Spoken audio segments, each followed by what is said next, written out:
Mon Seigneur, après avoir erré çà et là dans la course folle de mes satisfactions et ambitions, voici maintenant que je reviens, tout hors d'haleine et tout en sueur, pour me rafraîchir en ta sainte fontaine.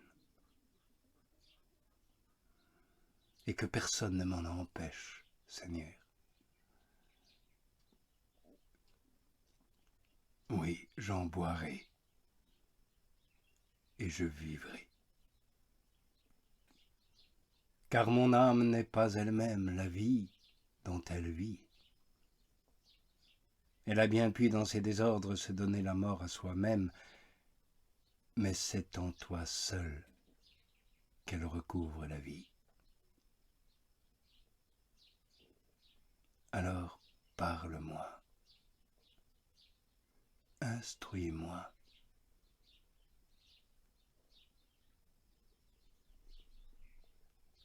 En t'aimant, Seigneur, autant que tu le commandes, tu te montres à elle et tu remplis ses désirs d'une telle sorte qu'elle ne se détourne jamais plus de toi. Non, pas même pour se tourner vers soi-même.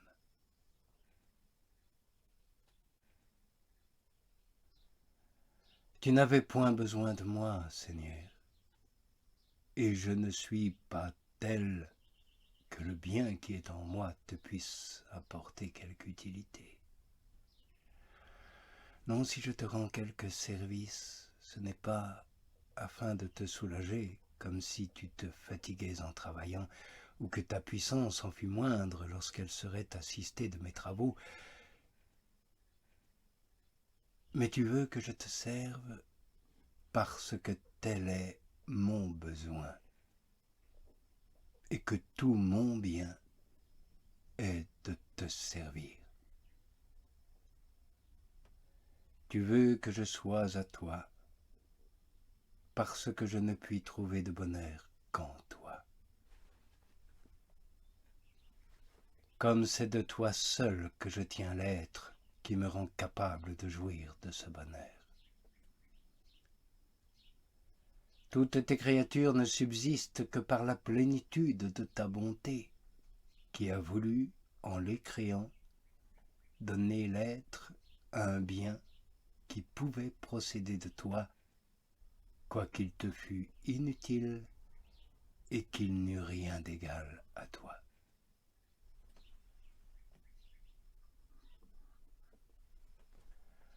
En une créature, ce n'est pas une même chose d'être et d'être beau, puisqu'autrement, il n'y en pourrait avoir de laid. Et dans un esprit créé, ce n'est pas la même chose d'être et d'être sage, puisqu'autrement, il serait immuable dans la sagesse.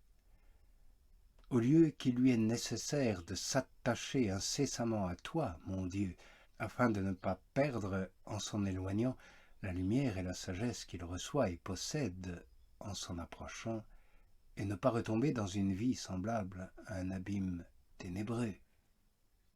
Car nous qui sommes appelés à tenir le premier rang entre toutes tes créatures spirituelles, n'avons-nous pas été autrefois ténèbres dans cette sorte de vie, lorsque nous nous sommes détournés de toi, qui est notre lumière?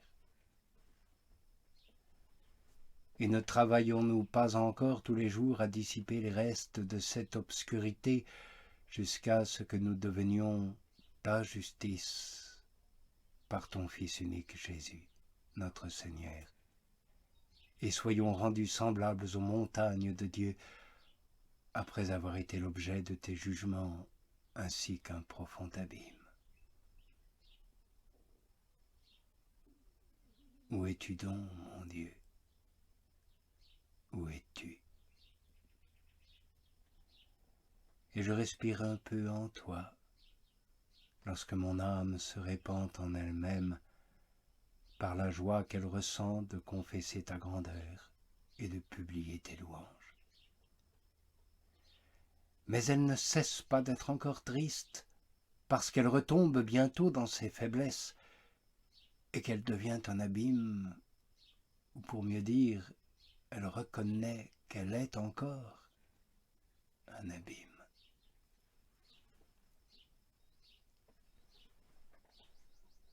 Lorsqu'elle est en cet état, la foi que tu m'as donnée pour conduire mes pas parmi ces ténèbres, la foi lui dit « Pourquoi es-tu triste, mon âme? Pourquoi me troubles-tu?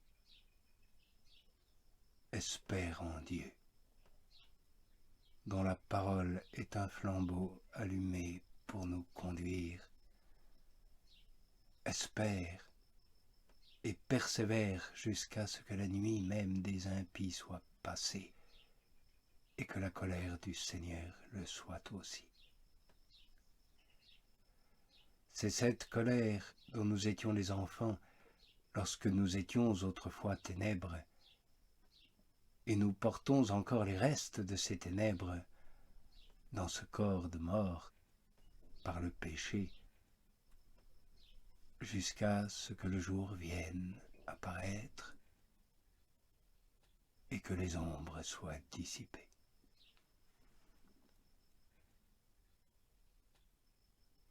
Toutes les réalités qui sont tirées de leur ordre créé sont agitées et inquiètes, et ne trouvent leur repos que lorsqu'elles rentrent dans l'ordre établi par sa majesté. Mon poids est mon amour, et en quelque lieu que j'aille, c'est lui qui me porte. C'est par ton Esprit Saint, celui que tu peux seul donner, que nous sommes enflammés et portés en haut. Il nous embrase et nous nous laissons porter. Car de nous-mêmes, rien n'est possible. Et nous montons vers le ciel par une sainte élévation de notre cœur que tu as accomplie par ta grâce et ta présence. Et nous chantons le cantique mystérieux de tes degrés. Et ton feu divin, ce feu qui n'est qu'amour et que charité, nous embrase, et nous le laissons nous porter. Et nous nous élevons pour aller jouir de la paix de la Jérusalem céleste, et mon âme est ravie d'entendre dire « Oui, nous irons à la maison du Seigneur. »